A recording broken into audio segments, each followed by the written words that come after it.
Bonjour, shalom à tous. Merci à tous. Merci pour d'être sur notre plateforme Création à une action du 3e Exode. Nous sommes au mois de juin. Ce mois ici, nous parlons sur le sujet blasphème.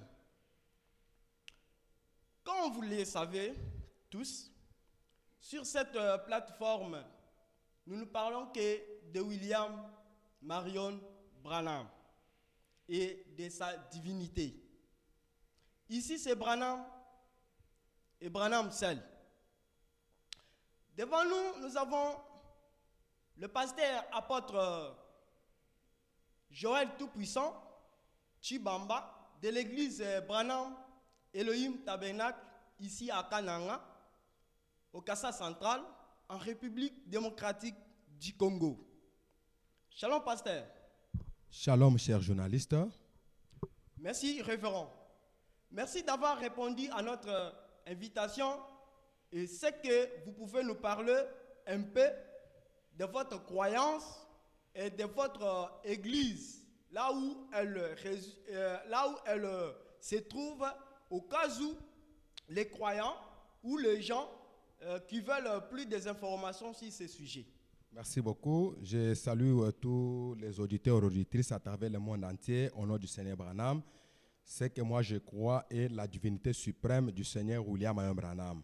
Comme RAT nous donne cette opportunité sacrée pour que nous soyons sur cette plateforme afin de vous parler de cette divinité suprême. Le sujet de ce mois ici est bien clair. C'est sur les blasphèmes. On blasphème quoi? Et qu'est-ce qu'est le blasphème?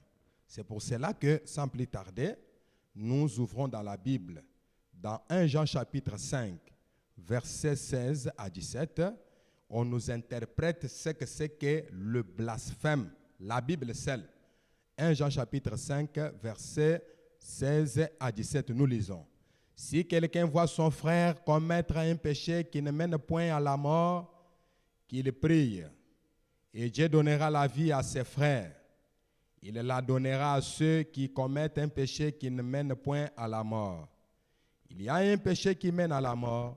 Ce n'est pas pour ce péché-là que j'ai dit de prier. Toute iniquité est un péché. Il y a tel péché qui ne mène pas à la mort. C'est-à-dire que là, Jean parle des péchés impardonnables qui mènent à la mort. Il y a les péchés qui ne mènent pas à la mort. Il interprète quelqu'un qui peut broncher dans une erreur, un péché quelconque, et quand il reconnaît sa faute, il va à la repentance, Dieu l'écoute et l'exauce et il le pardonne. Là, c'est ce que Jean est en train de dire. Mais il y a un autre péché qu'on appelle le péché qu'on ne peut même pas prier quand quand cet homme-là a commis ce péché-là. C'est ce péché-là dont la Bible est en train de dire que je ne dis pas de prier pour cet homme-là. Je dis que de ne même pas lui solliciter une bénédiction quelconque de la part du Seigneur parce qu'il est déjà condamné. Marc chapitre 3 nous interprète ce péché-là qu'on ne même pas prier à celui qui les commette. Voilà, je suis dans Marc chapitre 3. Marc chapitre 3. Si on peut prendre Marc chapitre 3, à partir du verset 22, vous pouvez lire tout là-bas. Mais moi, je vais gagner du temps. Je vais directement prendre le verset 28. Vous commencez à partir du verset 22. Verset 28 jusqu'à 29. Je vous l'ai dit en vérité, tous les péchés seront pardonnés aux fils des hommes et les blasphèmes qu'ils auront proférés. Mais quiconque blasphémera contre le Saint-Esprit n'obtiendra jamais le pardon. Il est coupable d'un péché éternel. Jésus qui donne. Jean avait parlé que tout péché que quelqu'un peut commettre, c'est pardonnable quand il vient par la voie de la repentance. Mais il y a un autre péché dont Jean a dit que si l'homme ou une femme, un homme ou une fille, un garçon, un prédicateur, un pasteur, un archevêque, un archibishop, s'il fait ces péchés-là, ne priez même pas pour lui. C'est pourquoi Jésus dit que tout blasphème que vous proférez contre le Fils de l'homme vous sera pardonné. Mais un mot contre le Saint-Esprit, ça ne vous sera jamais pardonné. Jésus donne encore cette interprétation dans Matthieu chapitre 12. Prenez avec moi Matthieu chapitre 12. Matthieu 12, verset 32. Je suis dans Matthieu chapitre 12, verset 32. Qu'est-ce que Jésus nous donne encore comme interprétation?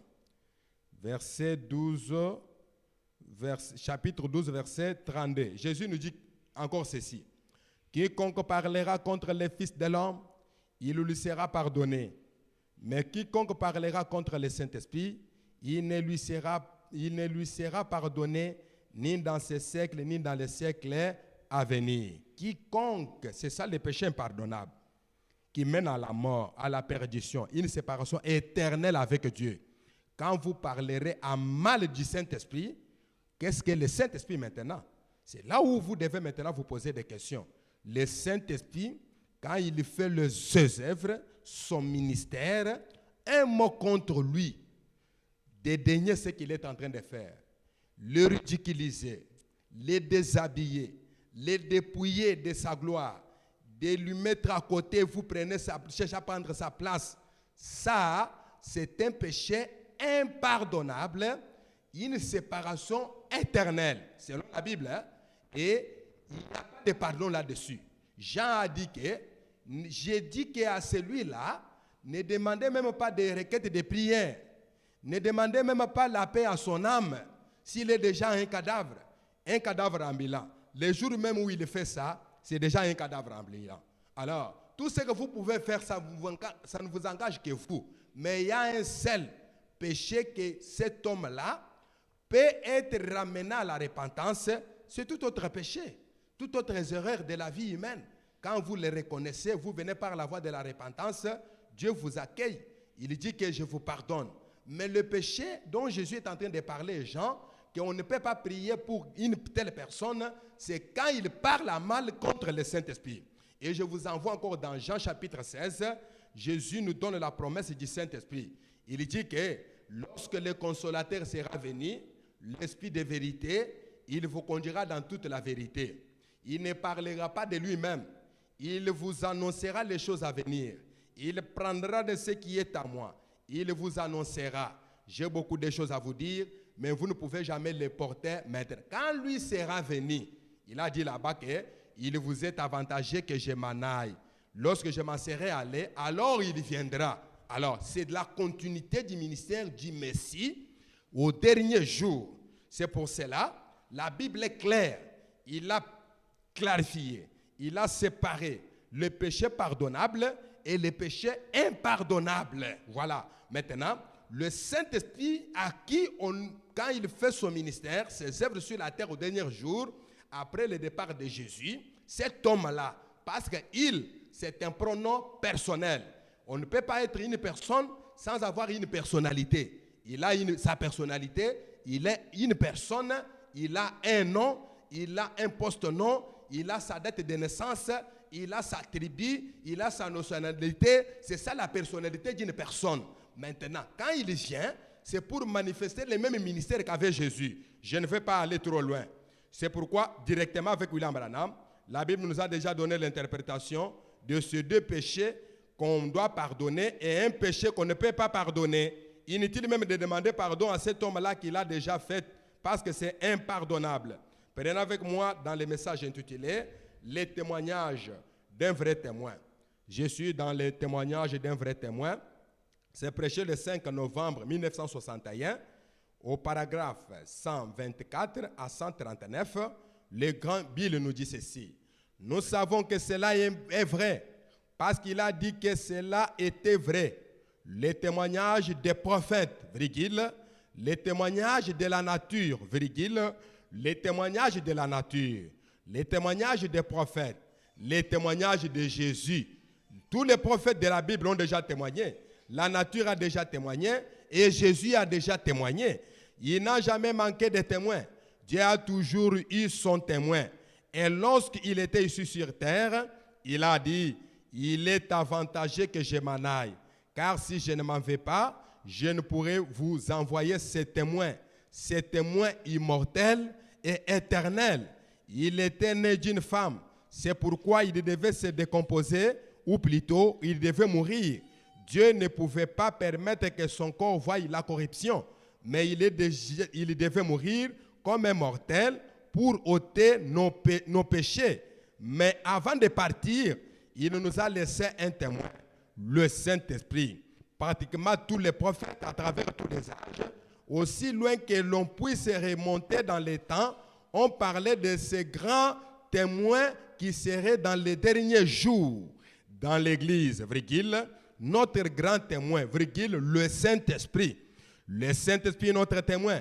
Il est la preuve, il est le sceau, il est le garant des droits, il est le titre incontestable de chaque parole que Dieu a prononcée. Amen. Il est le témoin, le Saint-Esprit.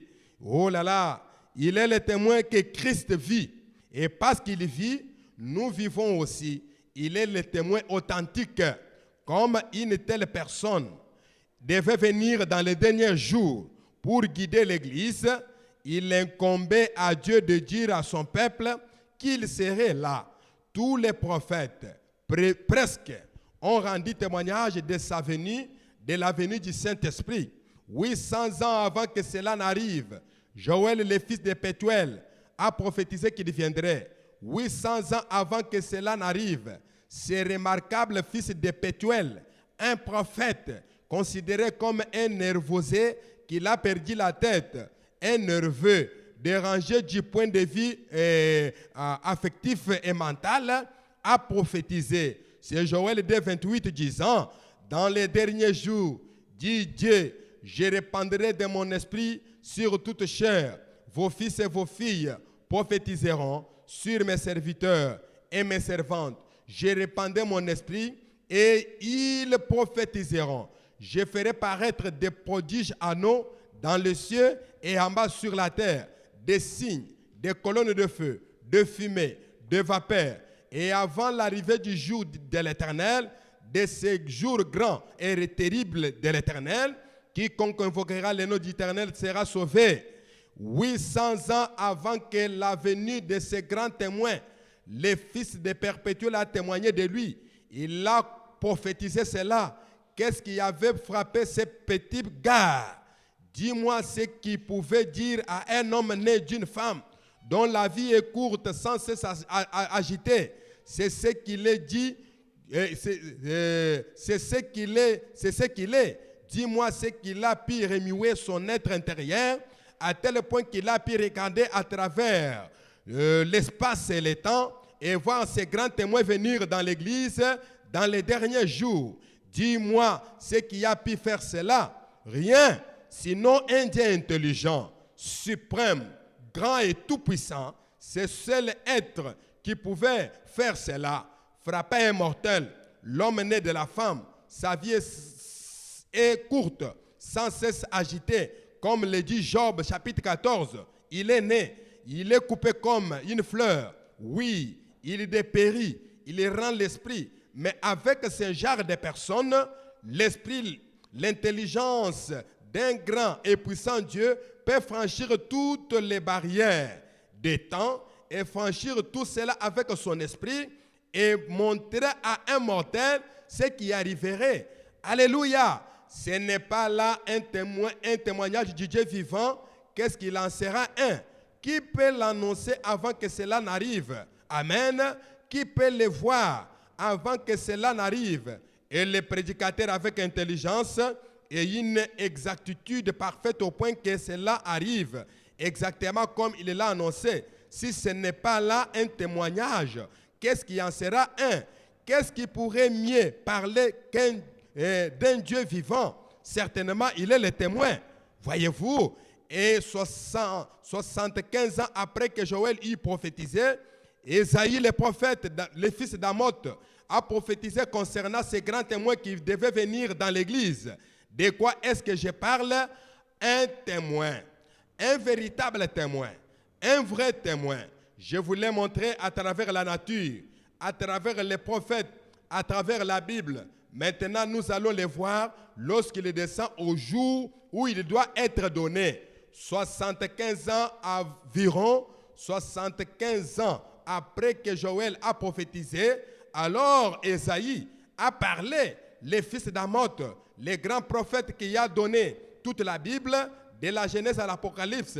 Dans ces 66 chapitres, ces livres contiennent 66 livres. Il a commencé avec la création dans la Genèse et a terminé avec le millénium. Ces grands prophètes, il a parlé, saisi par l'Esprit de Dieu. Il a parlé de ce grand Saint-Esprit, de sa venue. Remontons en arrière et lisons cela. Ésaïe 28, verset 11. Lisons juste un moment et voyons ce qu'il dit ici au sujet de la venue du Saint-Esprit. Ésaïe chapitre 28 et commençons à partir du verset 5. En ce jour, l'Éternel des armées sera roi de son peuple. Alléluia. En ce jour-là, le jour où le Saint-Esprit, que la nature a prophétisé, que les prophètes ont parlé, que tous les prophètes du temps passé ont parlé, c'est ce jour-là même où il se manifestera. C'est pour cela, ce grand témoin, une grande personnalité. Prenez avec moi le message intitulé « Le chef-d'œuvre », prêché le 5 juillet 64 au paragraphe 136. Je reprends le chef-d'œuvre, prêché le 5 juillet 64, paragraphe 136. Tous les prophètes, la nature et les prophètes et la Bible ont parlé de ces grands jours redoutables. Avant ces grands jours-là, les témoins est là. Je suis au paragraphe là, la Bible nous dit ceci. William Branham nous dit, remarquez ici la vie qui était dans la balle, dans la tige, dans la graine, tout dans la balle. Tout s'est rassemblé dans la semence.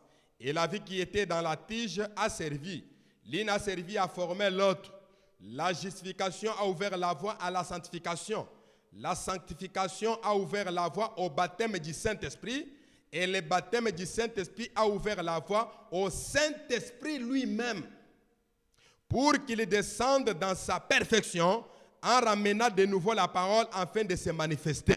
Ce grand témoin-là n'est pas le baptême du Saint-Esprit. Parce que quand on dit que quand il sera là, c'est un consolateur. Ce n'est pas le baptême du Saint-Esprit. On commence avec la justification qui ouvre la voie à la sanctification. La sanctification qui ouvre la voie au baptême du Saint-Esprit. C'est ce qui était arrivé là-bas à Pentecôte. Voyez-vous, avec les 120 disciples à la chambre haute. Maintenant, le baptême du Saint-Esprit ouvre la voie au Saint-Esprit lui-même. C'est ça la perfection. Une personne dont Jésus a dit que quand il sera là, c'est une personne. C'est pour cela, si vous pouvez encore prendre la foi de Marie, la foi de Marie, William Branham nous donne encore plus de précision. Maintenant, un mot contre cet homme-là quand il sera là. Une personne qui avait été prophétisée par tous les prophètes de la Bible, prophétisée par la nature, prophétisée par Jésus lui-même. Quand vous parlez à mal de lui, impardonnable. C'est ça le péché, c'est ça le blasphème, impardonnable. La foi de Marie, c'est prêché le 11 mars 1960, au paragraphe 50. Je reprends, la foi de Marie, prêché le 11 mars 1960, au paragraphe 50. Qu'est-ce que la Grande Bible nous dit? Il a promis que dans les derniers jours, l'Église serait beaucoup rapprochée partant du temps de Luther, la justification. Du temps de Wesley, la sanctification. Du temps de la Pentecôte, la restauration des dons. Tous trois jusque dans la pierre des fêtes. Et au travers de cela formerait le corps entier, la résurrection de tous les croyants. Mais au fur et à mesure que l'Esprit de Dieu se rapproche, c'est juste comme l'ombre de ma main. L'ombre devient de plus en plus sombre jusqu'à ce que l'ombre et la main deviennent la même chose. L'Église est passée par la justification, la sanctification, le baptême du Saint-Esprit. Maintenant, elle arrive à la pierre des fêtes elle-même, dans la présence de l'ange de Dieu, virgule, Jésus-Christ, virgule, le Saint-Esprit, est si présent, faisant exactement les mêmes œuvres qu'il faisait sur terre, ce qui amène l'Église et Christ à s'unir. C'est très exactement ce qu'il a promis. Maintenant, ne laissez donc pas votre conscience s'engourdir. Réveillez-vous. Toute la Bible, couverte avec quoi? Les ombres. Les baptêmes du Saint-Esprit, la justification, les œuvres de la foi, la sanctification, les baptêmes du Saint-Esprit, tout cela c'était les ombres pour typifier la perfection d'une personne au dernier jour. Ça, il n'y a pas moyen de faire des commentaires. Prenez le message intitulé Pousser à bout. Pousser à bout, c'est prêcher les premiers. Plutôt, avant Pousser à bout, je vais lire d'abord dans Présumé. Prenez d'abord le Présumé. Prêcher le 8 avril 1964. Présumé prêcher le 8 avril 1964 au paragraphe 86. Merci Seigneur, si je ne revenais plus jamais dans cette aimable église, au jour du jugement, le sang ne sera pas sur mes mains. J'ai retranché, mis en pièces et fait tout le reste au Seigneur. C'est comme si c'était de quoi tuer une personne. S'il continue, et ces bandes vont juste ici, elles vont toutes dans le monde entier. S'il continue après avoir vu ceci, et su que c'est sur bande magnétique, ces choses s'accomplissent, ce n'est pas une supposition, ce n'est pas quelque chose qu'on présume, c'est plutôt quelque chose qui est spirituellement révélé dans la parole et qui s'est avéré être la vérité. Alors, ce matin, au milieu de nous se trouve cette aimable personne, ce glorieux Saint-Esprit. Voilà, c'est lui qui était dans les types, dans les ombres, qu'on avait parlé par les prophètes, qu'on avait parlé par la nature. Cette aimable personne du Saint-Esprit qui se trouvait au Branham Tabernacle. C'est clair là-dessus. Cette aimable personne, maintenant, un mot contre lui. C'est là où on va parachuter. Je suis dans Pousser à bout d'abord. Pousser à bout, qui est prêché le 1er septembre 1963. Je reprends Pousser à bout, prêché le 1er septembre 1963, paragraphe 54. Qu'est-ce que le glorieux Christ William Branham nous dit? Ensuite, à la fin des messages, nous voyons d'action du glorieux Saint-Esprit. Nous les voyons descendre visiblement devant les gens. On en a même pris des photos. Nous l'avons vu agir. C'est-à-dire que le Saint-Esprit aujourd'hui est photographié. On ne photographie jamais une pensée. On ne photographie jamais une mémoire quelconque. On ne photographie jamais une puissance invisible. L'appareil photo ne captera jamais de la psychologie. Mais ça capte aujourd'hui le Saint-Esprit. C'est pourquoi il nous dit qu'il est typifié et il est photographié. C'est pourquoi si vous prenez avec moi le message intitulé Hébreux chapitre 5 et 6, Hébreux chapitre 6, troisième partie. Qu'est-ce que William Branham nous dit? Hébreux chapitre 6, troisième partie. Là, il nous a déjà dit que le Saint-Esprit est photographié. La personne mystérieuse qu'on attendait dans tous les âges. Nous sommes là. Hébreux chapitre 6, troisième partie. Prêché le 15 septembre 57, paragraphe 675. C'est comme ça, c'est comme sans vouloir manquer d'égard envers eux. Mais la science chrétienne déclare que le Saint-Esprit est une pensée. Comme beaucoup de prédicateurs aujourd'hui, beaucoup des enfants de Dieu aujourd'hui, ils déclarent que le Saint-Esprit c'est une pensée. Même la science chrétienne, d'autres disciples de ce monde ici, ils parlent que le Saint-Esprit c'est une pensée. William Branham est en train de rectifier cela pour vous dire que le Saint-Esprit ce n'est pas une pensée. C'est comme sans vouloir manquer d'égard. C'est comme sans vouloir manquer d'égard envers eux. Mais la science chrétienne déclare que le Saint-Esprit est une pensée. Alors que la Bible dit lui, virgule, le Saint-Esprit, entre guillemets. Lui est un pronom personnel. C'est une personne, virgule, pas une pensée, virgule, c'est une personne. L'aimable, glorieux Saint-Esprit qui se trouvait ce matin-là au Branham Tabernacle, dont la science a tiré la photo. Maintenant là, dans l'accusation et dans beaucoup de messages, un mot contre lui.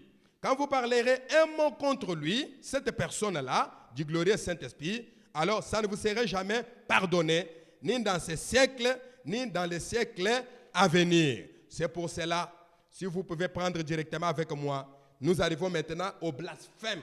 Nous avons vu déjà maintenant que ce Saint-Esprit-là, dont la nature avait déjà parlé, dont tous les prophètes dans la Bible avaient déjà prophétisé, y compris Jésus, qui s'est révélé par et au travers des types et des ombres.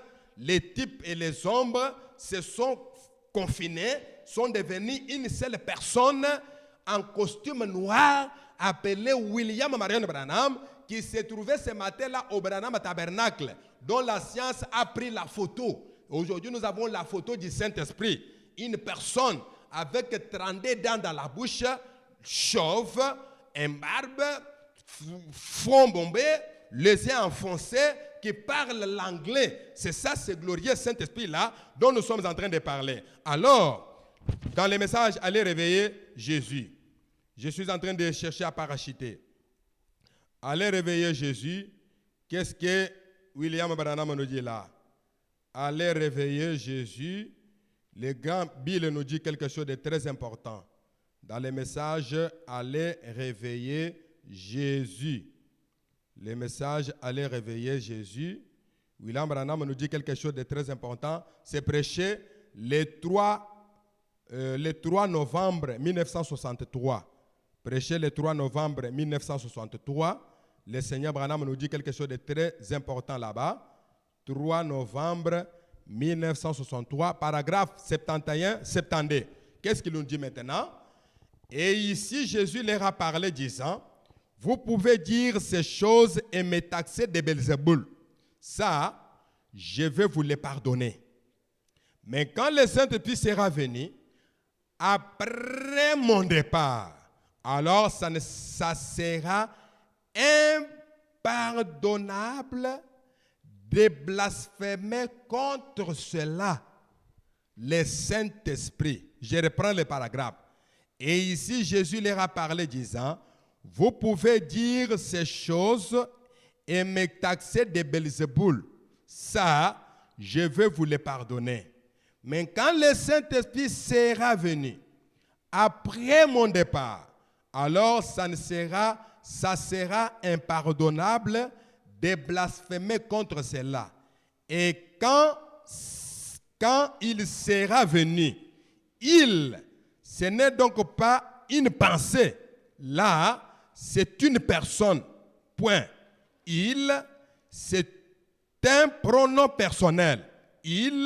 C'est une personne. Et quand il sera venu, il ne vous pardonnera pas les péchés contre cela. Voyez, il accomplira absolument les œuvres que j'accomplis. Il continuera mon ministère. Et il vous enseignera ces choses que je vous ai enseignées. Et il vous annoncera des choses à venir. Voyez, car la parole de Dieu, Hébreux 4, est plus tranchante qu'une épée à deux tranchants, pénétrante jusqu'à partager jointure et moelle. Elle juge les pensées du cœur. Le Saint-Esprit discerne, voyez, parce qu'il est la parole. Il est la parole. Et la parole de Dieu est plus tranchante qu'une épée à deux tranchants. Elle juge les sentiments et les pensées du cœur. Oh! Ils auraient dû savoir cela. Ce glorieux Saint-Esprit fait la répétition du ministère de Jésus-Christ. Il tourne les dos, il discerne les pensées cachées. Comme dans Jean 4, Jésus avec la femme au puits, il a discerné sa pensée. Va, appelle ton mari et viens ici. Il a dit que je n'ai point de mari.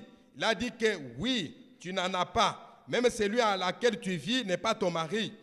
Alors, la femme a dit que je vois que tu es le prophète, le Messie Christ. Car on nous a dit que lorsque le Messie viendra, fera ces choses. Jésus a dit que je le suis. C'est ça le même ministère dont Jésus a dit qu'au dernier jour, le même Saint-Esprit continuera ses glorieux ministères. Il sera né sous les signes messianiques le 6 avril 1909 à 5 heures du matin. Oh, là-bas dans les montagnes de Kentucky, là-bas, la colonne de feu a aperçu une cabane.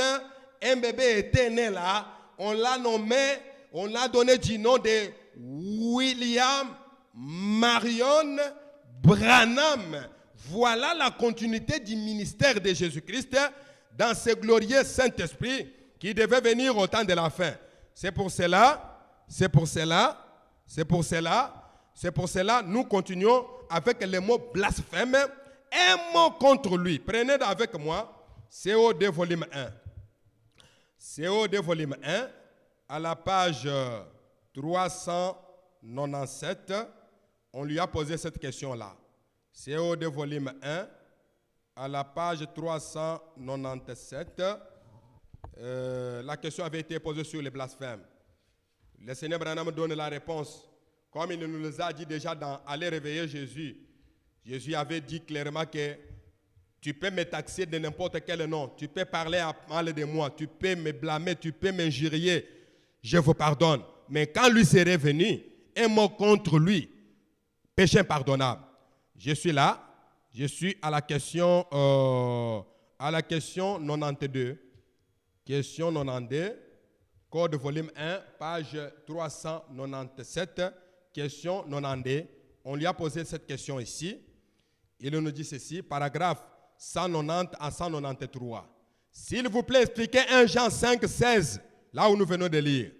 Si quelqu'un voit un frère commettre un péché qui ne mène point à la mort, qu'il prie, et Dieu pardonnera la vie à ses frères. Il la donnera à ceux qui commettent un péché qui ne mène point à la mort. Il y a un péché qui mène à la mort.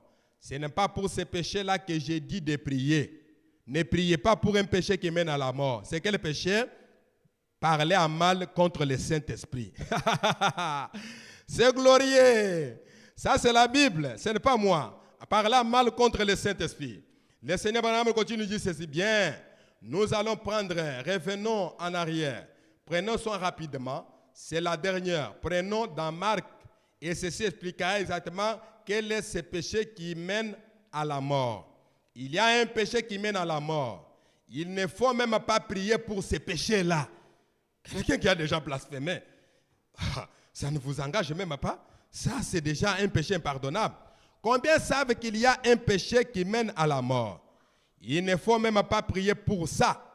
Prenez Marc chapitre 3, après avoir trouvé le chapitre 3, verset 22.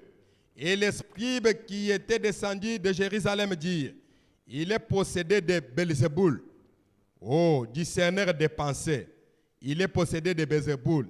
C'est par les princes des démons qu'il chasse les démons. Jésus les appela et leur dit sous forme de parabole. Comment Satan peut-il chasser Satan? Donc, si diable peut guérir, comment le peut-il? Voyez-vous, continuez avec la lecture. Moi, je gagne du temps parce que nos minutes sont payées ici. Nous sommes là. Ils appellent l'Esprit de Dieu qui accomplissait ces miracles en Christ. Ils disaient que c'était l'esprit du diable qui faisait ça. Jésus a dit que ça, c'est le péché impardonnable. Et si vous voyez un homme prier, il ne faut même pas prier pour lui. S'il se moque du Saint-Esprit et parle contre le Saint-Esprit, il vous est interdit même de prier pour une telle personne. Vous comprenez? Car il y a un péché qui mène à la mort, il y a un seul péché. Jésus a dit que tout péché serait pardonné au Fils des hommes. Mais blasphémer contre le Saint-Esprit, ça, ce ne serait pas pardonné. Alors les gens disent, eh bien, blasphémer contre le Saint-Esprit. Blasphémer, qu'est-ce que c'est? Ça veut dire parler de, virgule, tourner en ridicule, virgule, se moquer de, virgule, blasphémaient. Bien. En quoi ont-ils blasphémé contre lui?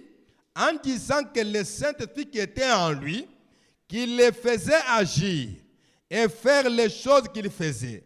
Ils ont dit, il est possédé de Belzéboul, le diable.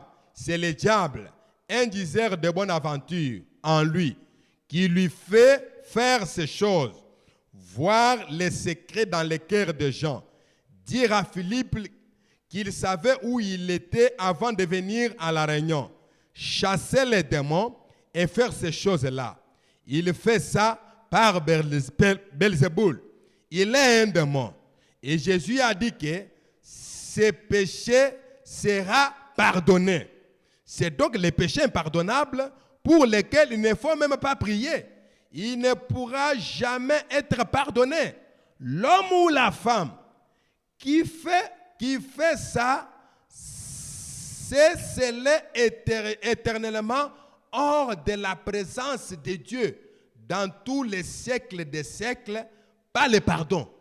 Homme ou la femme qui fait ça, c'est scellé éternellement hors de la présence de Dieu dans tous les siècles des siècles, pas le pardon. C'est-à-dire que quelqu'un qui se condamne lui-même, qui s'envoie lui-même, parce que ce n'est pas Dieu qui vous a envoyé d'aller blasphémer, c'est vous-même, par vos motifs, vos émotions personnelles, vous commencez à condamner le Saint-Esprit aujourd'hui dans les derniers jours, la personne de William Branham, le Messie des nations promis par toute la nature, promis par tous les prophètes, promis par Jésus-Christ lui-même. En train de faire ça, alors toi tu dis que non, pas Branham, tu cherches à prendre sa place à lui. Tu dis que Branham était votre précurseur. Ça, tu t'es scellé éternellement séparé. Tu t'es condamné lui toi-même des siècles et des siècles sans pardon. Voilà. Prenez encore un autre témoignage, chers auditeurs, auditrices, qu'il me soit permis de vous parler dans ce langage-là, parce que c'est ça ma croyance. Je n'ai jamais prêché Jésus. Moi, j'ai été baptisé en 1998 et j'ai commencé directement à prêcher William Branham. J'étais trop jeune à cette époque-là. Et en 2004, j'ai été prédicateur.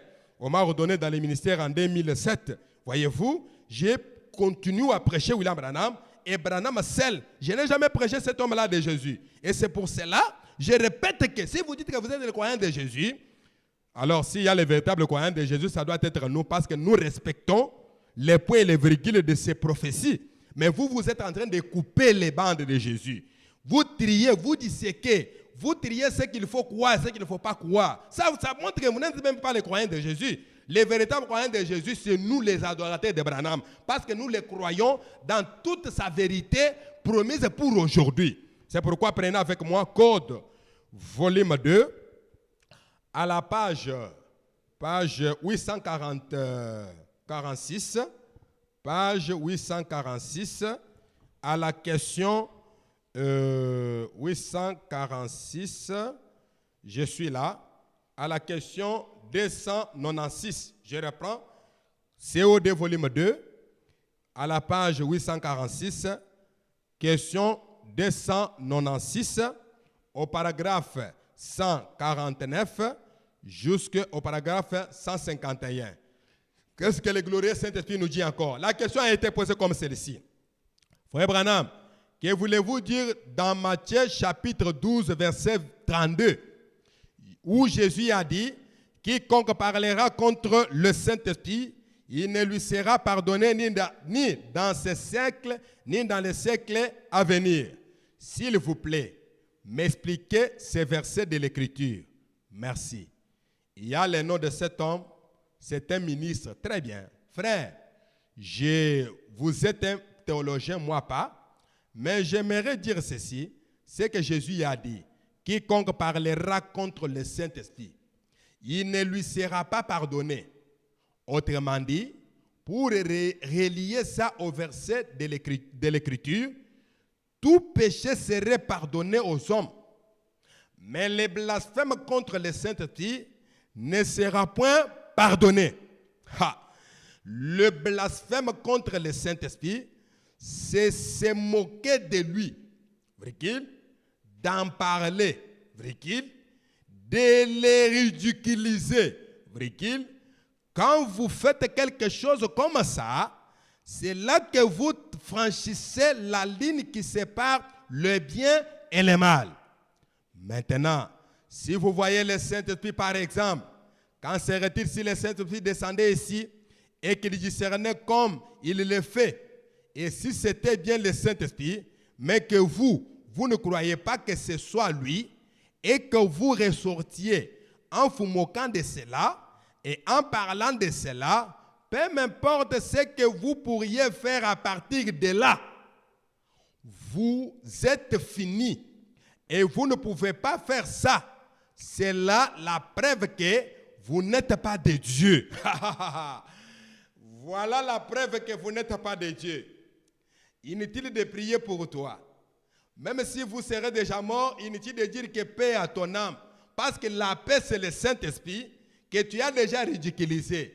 On va te souhaiter une paix pendant que toi tu marchais sur cette paix-là avec les souliers gloutés. Honte à toi, pauvre incrédule, le blasphémateur du Saint-Esprit aujourd'hui, qui est le Saint-Esprit, William Marion Branham. Tu dis que non, Branham était mon précurseur. Tu as déjà blasphémé. Tu dis que ce que Branham a fait, moi je suis plus que capable de le corriger. Tu as déjà blasphémé. Oh, Branham a commis beaucoup d'erreurs dans les mariages et le divorce. Tu as déjà blasphémé. Branham a commis des erreurs dans les livres des sceaux. Tu as déjà blasphémé. Je corrige Branham dans l'exposé de 7 ans de l'église. Tu as déjà blasphémé. Je me tiens ici pour le corriger. Tu as déjà blasphémé. Tu es déjà fini pour toi et c'est terminé. Nous continuons avec la lecture. De les ridiculiser. Quand vous faites quelque chose comme ça, c'est là que vous franchissez la ligne qui sépare le bien et le mal.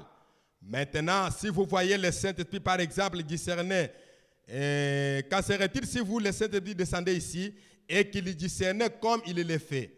Et si c'était bien le Saint-Esprit, mais que vous ne croyez pas que ce soit lui, et que vous ressortiez en vous moquant de cela, et en parlant de cela, peu importe ce que vous pourriez faire à partir de là, vous êtes fini. Et vous ne pouvez pas faire ça. C'est là la preuve que vous n'êtes pas de Dieu. Parce que la semence de Dieu demeure dans l'homme. Il ne peut pas pécher. Et le péché, qu'est-ce que c'est? L'incrédulité. Quand il voit la parole manifestée, il la croit. Et il peut simplement... Quand il voit la parole manifestée, il la croit. Vous voyez, il y a simplement un péché, seulement un. Combien savent ça? C'est l'incrédulité. C'est vrai. Commettre l'adultère n'est pas un péché.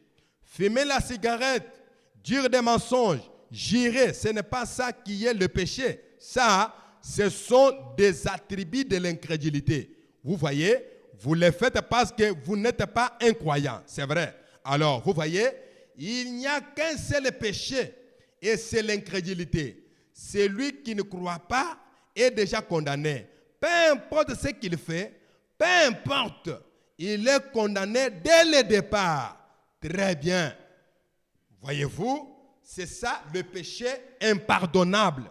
Quand vous voyez le Saint-Esprit venir et faire ces choses-là, les ridiculiser, parler mal de lui, les déplacer de son trône de gloire que la nature lui avait donné, que les prophètes lui avaient donné, que Jésus lui avait donné, dire que toi, le Saint-Esprit, tu ne conviens pas à te mettre dans ce trône-là, descends, moi je me mets, c'est déjà terminé. C'est ça le péché impardonnable. Chers journalistes, qu'il me soit permis de vous dire que la réponse à la question posée à votre plateforme La Rate a trouvé solution. Je vous remercie davantage et je remercie d'abord tous les auditeurs et auditrices qui nous ont suivis de l'un ou de près à travers le monde entier.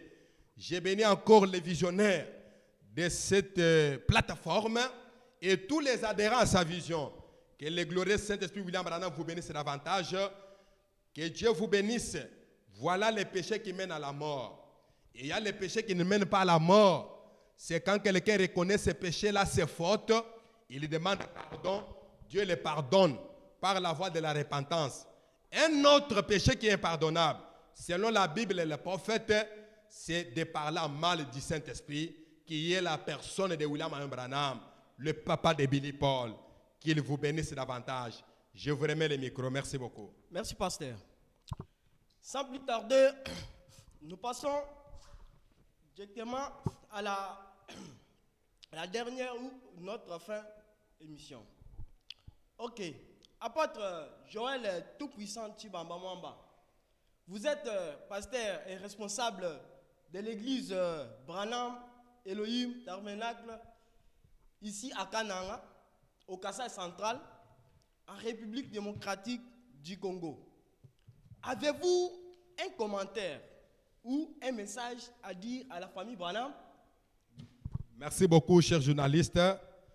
À la parole de Dieu, on ne discute pas. William Branham a dit dans l'adoption que discuter avec l'histoire, discuter avec la Bible, mais discuter plus avec moi. Quand la parole est sortie, si on est les véritables croyants, on croit la parole, on s'identifie à cette parole-là. C'est ça le message que je peux vous dire. C'est ça le message que je peux donner au monde entier. Ne discutez plus avec William Branham, mais croyons, c'est bien lui le Saint-Esprit. Quand vous parlez mal de lui, quand vous le ridiculisez, quand vous le déplacez de son trône de gloire, c'est déjà fini pour vous. C'est ça mon dernier message à donner sur votre plateforme. Merci. Merci, révérend. Ça n'est complètement fini aujourd'hui avec le pasteur Joël Tout-Puissant Tshibamba Mwamba, les responsables de l'église Branham Elohim Tabernacle ici à Kananga, au Kasaï central, en République démocratique du Congo. Il est venu répondre sur le sujet blasphème dans notre plateforme Création à une action du 3e Exode, rate en cycle, pour ce mois de juin 2024. Merci, pasteur. Merci beaucoup, chers journalistes. À vous tous, à bientôt.